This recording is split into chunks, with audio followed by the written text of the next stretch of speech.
C'est un Gabon qui prospère, la vision de Medjokta, c'est un avenir certain. Jusqu'au bout. Et c'est le sens d'ailleurs de mon engagement aujourd'hui.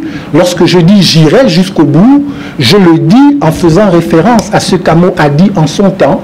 Je le dis pour indiquer que si vous pensez que vous avez réussi en le tuant à stopper le combat, vous vous êtes trompé parce qu'il y a des milliers, des centaines de milliers d'Amo qui sont sur le point de se lever et de prendre leurs responsabilités. J'ai deux préoccupations. La première, elle concerne l'éthique politique et donc le respect des règlements intérieurs des partis politiques du national dont vous êtes membre. Je voulais comprendre, en faisant des démarches cavalières dans vos différentes rentrées politiques, aujourd'hui sur vous, hier c'était Jean Eguendong, récemment c'était Gérald Langama, est-ce que c'est pas important ça, la discipline du parti? Je voulais savoir si effectivement je me trompe, vous me direz. La deuxième préoccupation, c'est au niveau effectivement de l'appel que vous faites pour la candidature unique pour les primaires. Ma préoccupation, c'est de savoir, vous êtes pour les primaires en tant que candidat à la candidature ou c'est Jean-Pierre aussi qui va être à Doubou? Alors, est-ce qu'on peut avoir votre pronostic déjà? Parce que ça, c'est sûr et les tam-tams sont en train effectivement de donner leur son. L'Union nationale est un parti légal, est un parti organisé, structuré. La question du comportement de ces militants fera certainement l'objet des discussions à l'intérieur du parti. Vous accepterez que dans cette conférence de presse à laquelle je vous ai confié, que je ne m'autorise pas de mettre un quelconque jugement sur les, je sais pas s'il faut dire, sur les compatriotes avec qui je mène le combat politique. Mais après, vous savez, les actes que nous posons politiquement sont des actes publics. Donc, en tant que citoyen gabonais, c'est à chacun de juger et de se faire son opinion de qui est qui, de qui fait quoi, de comment. Mais ce qui est clair, c'est que l'Union nationale, je le pense, prendra ses responsabilités. Avec vous? Avec moi, comment? Vous êtes membre. Mais moi, je suis membre à part entière de l'Union nationale. Je me réclame de l'Union nationale. J'ai indiqué que c'est là qu'un moment mené et c'est là aussi qu'un moment m'a laissé. Okay? Donc je suis membre national et à aucun moment mon action politique n'est une action en défiance à mon parti. Mon action politique est une action en soutien à l'Union nationale. Et généralement, lorsque je fais les choses que je fais, je prends le temps d'en informer la hiérarchie de l'Union nationale, donc qui est bien au fait de ma rentrée politique, et c'est pour ça que dans la salle, il y a des éminents membres nationaux qui sont présents. Je suis membre national et mon combat, je l'inscris à l'intérieur du parti auquel j'appartiens. Aujourd'hui, il y a des choses plus importantes, et c'est la position de l'Union nationale. L'Union nationale a donné clairement sa position en disant aujourd'hui, la priorité, c'est de modifier les règles du jeu. Il faut que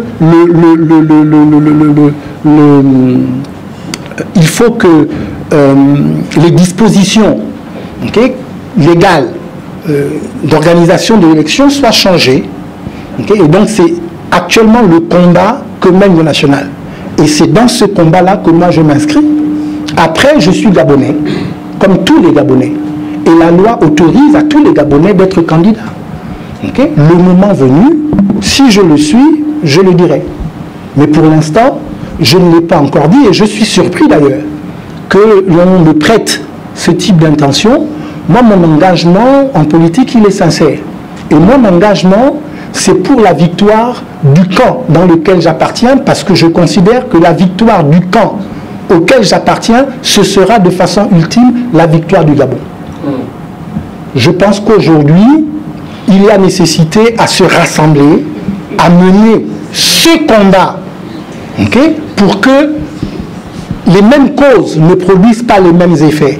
Que nous ne revivions pas en 2016 ce que nous avons vécu en 2009, ce que nous avons vécu en 98 et avant 98 en 2005 et avant 2005 en 93. Il faudrait que nous soyons suffisamment humbles pour savoir que si les autres n'ont pas réussi dans ces conditions-là, Personne, je dis bien personne, ne réussira dans ces conditions-là. Voilà mon opinion. Bonjour, M. Max Doslam. Je suis Steve Romeo Makanga de Congosa News. Alors j'ai deux questions, mais je vais d'abord poser la première. Vous disiez tout à l'heure dans votre réponse à M. Wanya que Amo était plus qu'un homme, qu'il représentait plutôt des idéaux, des valeurs, et que derrière lui, il y avait toute une dynamique qui était enclenchée afin, n'est-ce pas, de pouvoir voilà, mener ce que le Gabon attend. Bien, aujourd'hui, avec les dissonances observées dans l'Union nationale, est-ce que vous pensez encore que les idées d'Amo peuvent encore subsister? Ça, c'est ma première question. Lors de mon propos liminaire, que je suis membre de l'Union nationale, que l'Union nationale est la première force de l'opposition dans ce pays. En fait, quand j'ai dit ça, je l'ai dit par humilité, parce que j'aurais dû dire que l'Union nationale est la première force politique de ce pays. J'ai dit aussi, dans mon propos liminaire, que je souhaite, et je vais y travailler, que l'Union nationale prenne le leadership du combat que nous menons pour la libération du Gabon. Je pense qu'en disant cela, j'ai été suffisamment clair. J'exprime toute la foi que j'ai dans la capacité de mon parti à relever tous les défis qui se présentent à elle aujourd'hui, y compris le défi de la démocratie interne dans notre parti. Parce que le problème que vous posez, c'est le problème de la libre expression à l'intérieur de notre parti. Donc, nous sommes formés, formatés à vivre sous le règne de la pensée unique. Mais aujourd'hui, nous n'en sommes plus là. L'Union nationale, c'est un parti qui est composé de personnalités, de personnes intelligentes, de personnes averties, qui peuvent avoir des opinions différentes. Mais même si parfois nous avons des opinions différentes, nous avons un objectif commun et nous saurons nous rassembler pour atteindre cet objectif commun. D'ailleurs, je suis surpris parce que quand on regarde même ce qui se passe dans les autres pays, dans tous les partis politiques, il y a des voix dissonantes avant le moment de la discussion où finalement tout le monde s'accorde et tout le monde s'aligne. Il n'en sera pas autrement en notre sein. Vous parlez de préalables et vous dites que sans ces préalables, personne ne passera. Êtes-vous en train de nous dire que le périple entamé par Ping aujourd'hui est sans enjeu pour l'heure? Mes doubles fonctions, je suis évêque, je suis un homme de Dieu, je suis un homme d'église et je le serai jusqu'à la fin de ma vie. Et donc, dans ma façon de faire la politique, j'y emmène des habitudes apprises ou acquises dans le cadre de mon sacerdoce religieux. Je ne pense pas que ce soit sain et que ce soit utile pour moi de tirer sur ceux qui font partie du même camp que moi. Ce qui est clair, c'est que j'ai indiqué ce qui me paraît être la voie à suivre, la façon de mener le combat. J'ai indiqué aussi ce qui, pour moi, est important, c'est-à-dire la sincérité, la crédibilité du mode de désignation du candidat. C'est à ça que je me tiens. Vous savez, je suis membre du Front. Et aujourd'hui, au Front, on est d'accord sur deux choses. On est d'accord sur le fait que Ali Bongo doit partir. Parce qu'il ne dirige pas bien le pays. Parce qu'il n'a pas été élu. Tout le monde au Front est d'accord avec cela. On est d'accord sur l'idée que il faudrait que nous réussissions à nous accorder pour désigner un candidat. Ça, ce sont les positions consensuelles. Là où nous ne sommes pas encore tombés d'accord, c'est sur à quel moment est-ce qu'on désigne le candidat. Mais il faut savoir que le Front aujourd'hui n'a désigné aucun candidat. Là où nous ne sommes pas encore tombés d'accord, c'est sur comment est-ce que l'on va faire pour désigner le candidat. Bon, il y a des commissions qui ont été mises en place.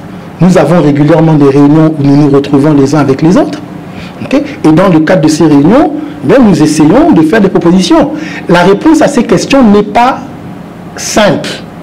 Si elle était simple, on y aurait déjà répondu. Voilà. Maintenant, qu'il y ait des gens au sein du front qui considèrent que, étant peut-être en retard, parce que étant arrivés après les autres, qu'ils ont besoin de gagner du terrain en sillonnant le pays, c'est leur droit, et ce droit-là, on ne peut pas le leur contester. Okay? C'est la raison pour laquelle vous n'avez pas encore entendu qu'il y a eu des exclusions de prononcées à l'intérieur du front. Okay? Aujourd'hui, moi, Madjotan, vous m'avez posé la question, est-ce que vous êtes candidat? Je vous ai dit, c'est pas, en fait, ce n'est pas une question que je me pose aujourd'hui. Okay? Je pense que j'aurai le droit de me la poser. Et d'ailleurs, j'ai le droit de me la poser. Mais pour des questions de comment nous devons mener le combat, je ne me pose pas cette question aujourd'hui. Mais c'est aussi mon droit. Donc, moi, je ne critique pas ceux qui veulent aller sur le terrain, mais il ne faut pas qu'on critique ceux qui veulent aborder le combat d'une autre façon. En tout cas, c'est ça ma position. Alors concrètement, vous, quelles sont vos propositions au sortir de cette rentrée politique pour essayer de panser les plaies qui minent l'opposition gabonaise? Bon, déjà, vous avez bien compris le propos qui est le mien, de savoir qu'il n'y a pas une opposition. L'opposition est plurielle. En fait, il y a des gens de différentes origines politiques, de différentes idéologies politiques, okay, qui se rassemblent dans ce qu'on appelle l'opposition parce qu'il y a un dénominateur commun. Il faut que ça change. Il faut qu'on parvienne à l'alternance. Mais après, nous sommes différents. Et moi, je crois qu'il faut que nous apprenions à accepter le fait que nous soyons, en fait, le fait que nous sommes différents. Et pour ce qui me concerne, j'accepte, parce que je suis démocrate, que les autres soient différents. Et c'est pour ça qu'à l'intérieur de mon propos liminaire, j'ai indiqué que personnellement, je milite pour une recomposition de la classe politique, de façon à ce que les gens se rassemblent maintenant sur la base, j'ai défini les valeurs de la modernité, de l'authenticité, de la liberté, l'intégrité, je crois. Voilà. Alors, les scrutins passent et se ressemblent au Gabon sous fond de pagaille, sous fond de contestation. Pour que 2016, c'est le rôle pour le mieux du monde, concrètement, quelles sont vos propositions? Qu'est-ce que vous souhaiterez comme priorité? Qu'est-ce qu'on va faire? Mais écoutez, aujourd'hui, on connaît le problème du Gabon. Depuis 1993, jamais n'a été proclamé élu le vrai vainqueur de l'élection. Aujourd'hui, où se situe la population gabonaise, on le sait. On sait que le PDG n'est pas capable, de façon régulière, de gagner une élection au Gabon. Donc le problème pour nous dans l'opposition, ce n'est pas de savoir est-ce qu'on va gagner l'élection en 2016. Nous savons que nous allons la gagner. Le problème, c'est qu'il faut que nous gagnions l'élection et que nous gagnions le deuxième tour. Le deuxième tour, c'est quand on rencontre la Sénap, c'est quand on rencontre la Cour constitutionnelle, c'est là-bas que nous devons gagner. Et aujourd'hui, nous disons, avant d'aller à l'élection, faisons en sorte à ce que le système soit équitable. C'est l'objet du combat de l'Union nationale, c'est l'objet de mon combat. Et je ne suis pas prétentieux au point de penser que cette fois-ci, nous pouvons y aller comme nous y avons été autrefois et que nous serions meilleurs que ceux qui avaient été autrefois. Je pense que l'honnêteté intellectuelle voudrait qu'on reconnaisse qu'il faut nettoyer le système électoral. C'est ma proposition. Alors, ce nettoyage au sein du Comité national démocratique, au sein de la Commission nationale démocratique, comme l'a suggéré la francophonie, il y a le droit d'aînesse. Écoutez, aujourd'hui, je pense que dans le fond, nous sommes d'accord sur le principe du dialogue. Nous pensons que, je pense que le dialogue doit impliquer Ali Bongo. C'est la raison pour laquelle je ne crois pas que ce dialogue puisse se faire, pour ce qui me concerne, à l'intérieur du Conseil national, et puisse ensuite être engagé par les conclusions auxquelles elles auront abouti. S'il n'y a pas de dialogue, eh bien, je suis inquiet pour ce qui va arriver au Gabon. Je pense que la coupe est pleine et que les Gabonais ne sont plus prêts à accepter l'inacceptable. En tout cas, en ce qui me concerne, moi, Mike Joktan, je n'accepterai pas l'inacceptable. Merci à vous, François Duc Mukwandi. Merci déjà de me passer la parole. Je suis Émile Jordan Pango d'Africa 24 et de la radio-télévision au Canal Océan. Alors, mon grand-père disait toujours que lorsqu'un enfant poursuit le serpent et qu'on interdit de poursuivre ce serpent, c'est pas qu'on protège le serpent, mais c'est plutôt l'enfant qu'on protège. Aujourd'hui, vous êtes pour une candidature unique et que Pierre Claver-Maguire-Moussa vous disait que la candidature unique n'est pas la solution, mais le problème est celui de comment sont organisées les élections. Est-ce que vous pensez que si déjà la biométrie n'est pas mise en place comme il se doit, pensez-vous que la solution d'un candidat unique peut être là un idéal pour que l'opposition gabonaise puisse aboutir à des élections fiables?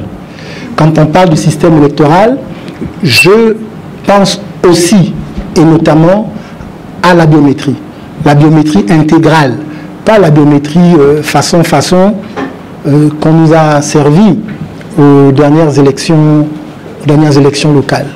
Maintenant, nous nous battons pour obtenir ces avancées qui sont des avancées significatives, mais ces avancées ne sont pas en opposition avec l'idée d'une candidature unique. Bon, Manganga Moussavou est un acteur politique que je respecte. Il a exprimé la pensée qui est la sienne. C'est à nous, le peuple gabonais, de juger et de dire si nous pensons comme lui ou pas. Personnellement, je ne pense pas comme lui. Arlé Boris Ekoga, TV+. Monsieur Mike Joktan, Ali doit partir parce qu'il ne gère pas bien le pays. C'est vrai, ça peut être vrai. Mais je n'ai pas souvenance qu'Omar Bongo Ondimba a bien géré le pays. Vous dites qu'il y a des priorités pour vous en ce qui concerne l'Union nationale. Effectivement, il y a des priorités parce qu'on ne peut pas aller à une élection en 2016 s'il n'y a pas de préalable. Une élection, pour l'avoir au Gabon, et comme dans certains pays africains, il faut 4 leviers. Et ce n'est pas M. Jonathan Ndotoum qui me dira le contraire. Il y a la France, il y a l'armée, il y a les institutions et il y a le peuple. La réalité est que l'opposition gabonaise n'a pas 3 leviers. La France, l'armée et les institutions. Il ne reste que le peuple. Et même ce peuple est divisé. Donc vous me faites fort au dos lorsque vous dites que le peuple gabonais n'acceptera pas ce qui s'est passé en 2009. Mais pour que ce peuple gabonais ne l'accepte pas, il faut qu'il soit mobilisé. Or, ce que nous constatons, c'est que ce peuple gabonais est désormais divisé par les leaders de l'opposition gabonaise. Il y a une grosse problématique qui se pose à ce niveau. Ce sont là des préoccupations. Mais je voudrais poser une question, parce que là, en face de moi, il y a l'homme politique. Et juste à côté de l'homme politique, sinon, à l'intérieur de l'homme politique, il y a le guide spirituel que vous êtes, l'évêque Mike Joktan. Nous savons que les guides spirituels dans un pays jouent un rôle assez capital. Là où le politique a échoué, l'homme spirituel réussit généralement parce qu'il a l'onction de Dieu. Que disent les hommes de Dieu? Que disent les hommes de Dieu? Parce que nous voulons savoir, ils ne disent rien, ils ne parlent pas, c'est politique, la situation ne fait que s'empirer, mais que disent les hommes de Dieu? Merci. Je fais mienne l'exhortation que vous avez faite de chercher les 3 leviers manquants, et d'entretenir le levier que nous avons déjà, le peuple. Je crois effectivement que, et je l'ai indiqué dans mon propos liminaire, je considère que le pouvoir, il est au peuple. Et c'est la raison pour laquelle, et c'est ce que j'ai appris d'Amo, toujours rester en phase, chercher à rester en phase avec le peuple, comprendre de quoi le peuple a besoin, ce que le peuple veut, et essayer de rester en phase avec lui. C'est ce que j'essaie de faire. Je ne dis pas que je réussis, mais c'est ce que j'essaie de faire. Pour la deuxième partie, que disent les hommes d'église? Écoutez, moi je ne veux pas être responsable de ce que les autres hommes de Dieu n'ont pas dit ou n'ont pas fait. Moi je n'ai pas attendu d'être politiquement engagé pour donner mon opinion. En 2003, j'étais à Télé Africa lorsqu'on m'a posé la question au moment de la révision constitutionnelle qui a fait en sorte que le mandat présidentiel est passé de 5 à 7 et qu'on a levé la limitation du nombre de mandats. J'étais simplement l'évêque Mike Joktan, on m'a posé la question, j'ai dit ce n'est pas bon. Et j'ai expliqué que dans un pays, il doit y avoir des textes que l'on respecte. Et qu'on ne peut pas, au gré des ambitions personnelles ou circonstancielles, trafiquer les textes qui régissent la vie collective. Je l'avais dit à l'époque, je n'étais pas dans l'opposition. J'ai plusieurs fois affirmé haut et fort l'opinion qui était la mienne. Il y a peut-être 7 ans, 8 ans, l'Union avait sorti un article pour insulter les églises. En mettant des photos des leaders religieux que nous étions. J'étais conseiller du président de la République, je suis descendu dans la rue avec les chrétiens pour dire nous n'acceptons pas cela. Je considère qu'un homme d'église, ça doit être un homme qui a des convictions. Et c'est quelqu'un qui doit être capable de se tenir derrière les convictions qui sont les siennes. Contrairement à ce qu'on a essayé de nous faire croire, les hommes d'église ou les religieux n'ont pas un devoir de réserve. Ils n'ont pas un devoir de silence. Les hommes d'église ont un devoir de vérité. Ils doivent se tenir derrière la vérité. C'est le choix que moi j'ai fait. Maintenant, je ne juge pas ceux qui n'ont pas le courage ou ceux qui ne l'ont pas fait ou qui ne l'ont pas encore fait. Mais je m'attends à ce que, ayant tracé la voie, ayant montré le sillon, que d'autres religieux puissent prendre position de façon claire lorsque les besoins de la société, lorsque les besoins du Gabon l'exigent. Ça se fait déjà dans les autres pays. Je pense que c'est une évolution qui, de toutes les façons, arrivera jusqu'à nous ici au Gabon. Je suis très reconnaissant à chacun d'entre vous d'être venu jusqu'ici aujourd'hui et j'espère avoir répondu à un certain nombre de questions et que vous prendrez soin, puisque c'est votre métier, que c'est votre devoir, d'informer la population, toute la population, des choses qui ont été dites ici et qui, à mon sens, sont d'importance pour la vie de notre pays. Je vous remercie, que Dieu vous bénisse, que Dieu bénisse le Gabon. C'est un avenir certain.